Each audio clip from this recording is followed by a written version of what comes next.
Raider Nation, get ready for some serious drama straight from behind the scenes in Las Vegas. A big name on the coaching staff is already gone, and now everything points toward another major shakeup coming inside that building. The offensive play caller has changed, there is a new voice on the headset, and the talk about a deeper rebuild is getting louder by the day. And at the very end of this story, there is a huge decision about the future of the most important position on the field. A decision that hits hard for everyone who lives and breathes that shield in silver and black. The last update is exactly the kind of news you have been waiting to hear. Now, before we dive into every detail of this Raiders saga, let me ask you for something real quick. If you love talking about this team with no filter, hit that subscribe button. It is free and it helps the channel a ton. Drop a like as well and jump into the comments because this is your space to share your take and vent about everything that is going on. Let us get into it. What the offensive line did against the Browns was straight horror movie stuff. 10 sacks in one game, the quarterback getting hit from every angle. You cannot normalize that, especially not for a team that sells itself as physical and dominant, a trench unit that should set the tone in silver and black. And it is not just the fan base that has had enough. Richie Incognito, who lived those Raiders trenches, went on social media and basically called for Brennan Carroll to be fired. He said the group has regressed, that they have no fundamentals, and that nobody seems to know who they are supposed to block. When a former lineman with that kind of profile calls a position coach out like that in public, it usually means things crossed the line a long time ago. He pushed on an even more sensitive spot too. There are 2 third-round rookies who have barely seen the field because, according to him, the coach cannot get them ready to play. 2. That makes you ask the obvious question. What is the main job of an offensive line coach? Develop young players, clean up technique, build confidence. If none of that is showing up on Sundays, it gets really hard to defend keeping the guy in charge. To be honest with you, this is starting to smell like straight up nepotism.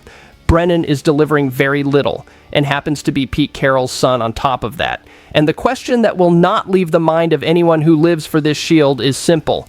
If this were any other coach with the same performance, would he still have a job? Because this offensive line looks lost in protection and gets beat up every single Sunday. Pete himself in his press conference talked about adjusting the plan. He said he wants to use more play action and protect better in the passing game, but it is pointless to draw up pretty plays if the guard is coming out with a high pad level.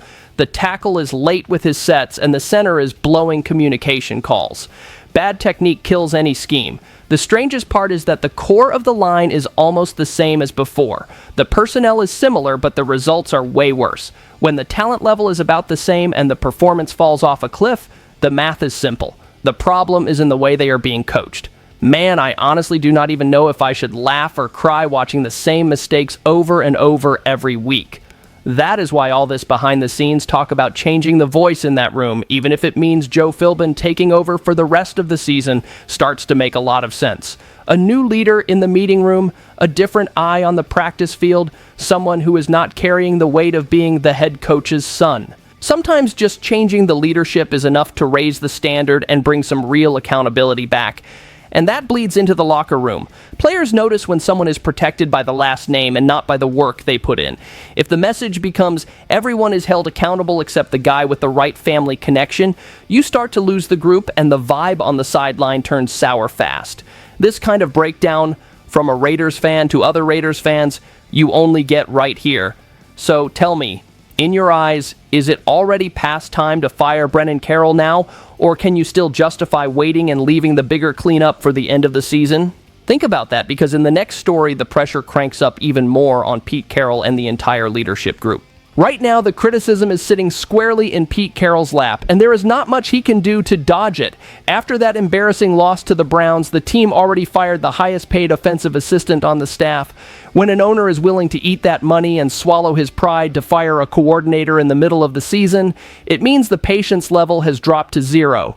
The problem is you cannot just pin everything on Chip Kelly and pretend life goes on as usual.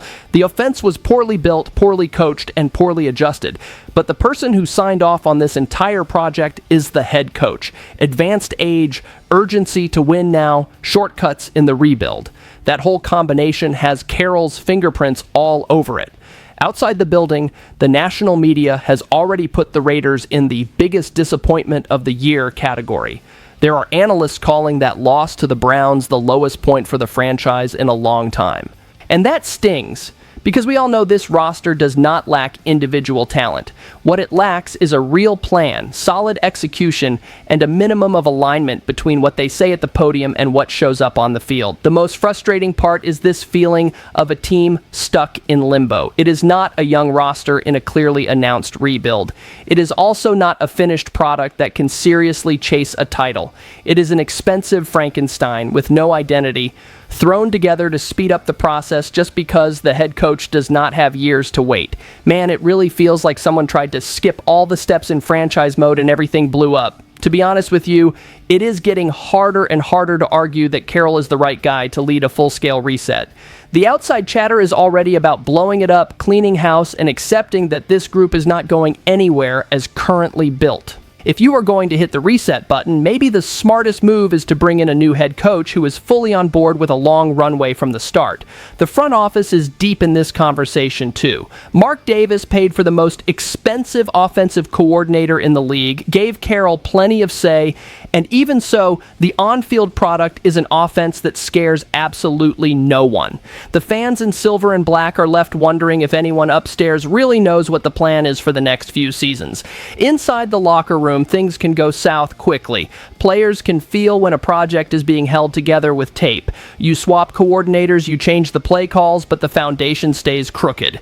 If there is no real response in the next few weeks, that blow it up talk is not just going to live on TV debate shows, it is going to echo in internal meetings as well. So I am throwing it back to you, the one who suffers with this team every Sunday. Would you keep Carroll around for one more shot at a rebuild, or would you already be moving on to a new coaching staff along with a major roster overhaul? Think that through, because in the next story we are going to focus on the guy who just took over the offense and what actually changes on the field. I have to admit, when the news broke that Greg Olsen would take over the offense, it had big deja vu energy. Another new coordinator, another "this time it is different" speech, and the same roster full of holes. But like it or not, he is the one the Raiders are handing the keys to as they try to fix an offense that looks shattered into 1,000 pieces right now. The positive side is that Olsen is not some rookie assistant. The guy has logged years and years in the NFL, has called plays for multiple teams, and knows Pete Carroll's style really well. Carroll himself talked about that, about their connection in terms of philosophy. It is that classic mindset of running the football, controlling the clock, and protecting the defense. On paper, it sounds great. In reality, we know it is a lot more painful. Carroll's message was very clear. He wants an offense that truly establishes the run. They talked about short yardage, the red zone, the goal line, and closing out games. All the classic situations where physical teams are supposed to shine. And honestly, it would be amazing to see the Raiders actually pick up half a yard when everybody in the stadium knows a run is coming. Right now, it feels like every 3rd and 1 turns into a mountain. To be honest with you, my fear is that they dump all of the expectations on Olsen as if he were some kind of magician. He will change the play calls, speed up the tempo, and maybe lean more into play action. But the offensive line is still the same, the quarterback is still getting hit, and the receiving core is still inconsistent. You cannot expect that just swapping the voice on the headset turns this offense into a top 10 unit. There is room for improvement, though, if he is willing to simplify. Fewer cute calls, more concepts the roster can actually execute. More straightforward runs, quicker passes, shorter third downs. If he can make the offense less predictable and protect the quarterback better through a real marriage of the run game and play action, that is already a big step forward. No need to reinvent football, they just need to stop making life harder on themselves. Another huge factor is the impact on the locker room. Players can feel it when a coordinator walks in with a clear vision and conviction. If Olsen can deliver that, show there is a plan and that he is going to hold everyone to a standard, the response on the field might be stronger than what we expect from just looking at the depth chart. If he cannot, he risks becoming just another name on the long list of coordinators who came and went without leaving a mark. And here I am, speaking as someone who suffers with this team every single Sunday. Only here are you going to hear this breakdown from the heart of a Raiders fan, not some sanitized press conference talk. So tell me, do you believe Olsen can squeeze some dignity out of this offense down the stretch, or are you already in full just end this season mode? Hold on to that thought, because in the next story we go straight into the full tear down scenario and what this final stretch can still teach us about the future of the franchise. Look, this 2-9 record hurts to read and hurts even more to watch. 5 straight losses, the defense giving up big plays, and the offense disappearing for long stretches. It feels like a team with no confidence, no identity, and no answer once they take the first punch from the opponent.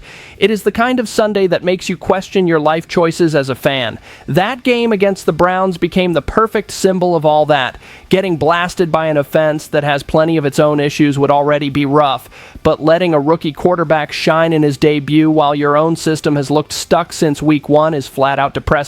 Sure, Myles Garrett is a monster, but you cannot use one elite pass rusher as a catch-all excuse.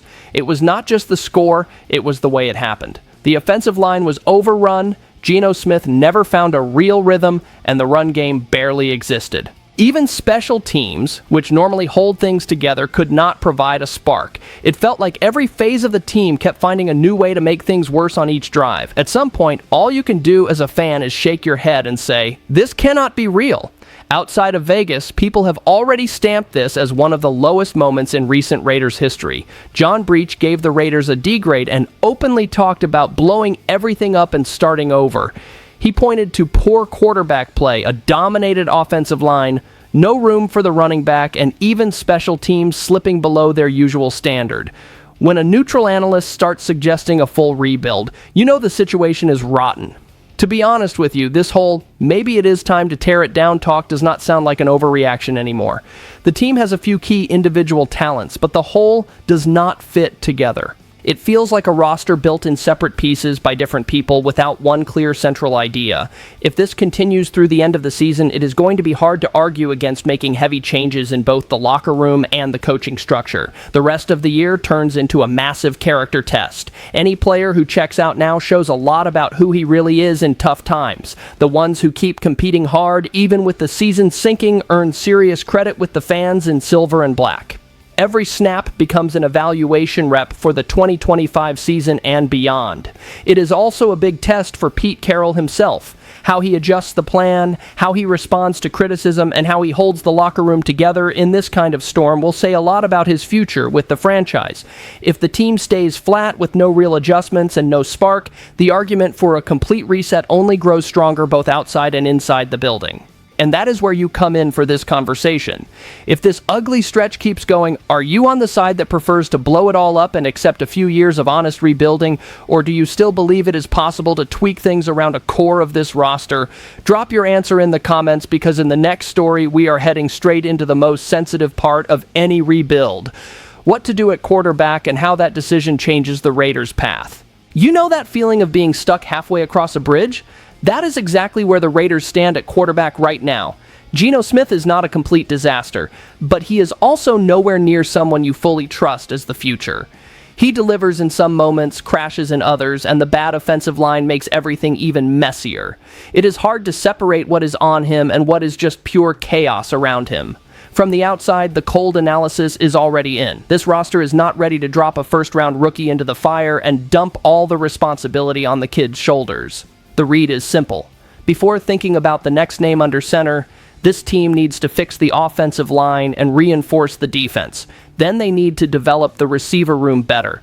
Otherwise, they are just throwing another young quarterback into a toxic situation and burning him out early. To be honest with you, I completely get the idea of trading down in the draft, stacking picks, and building the structure first.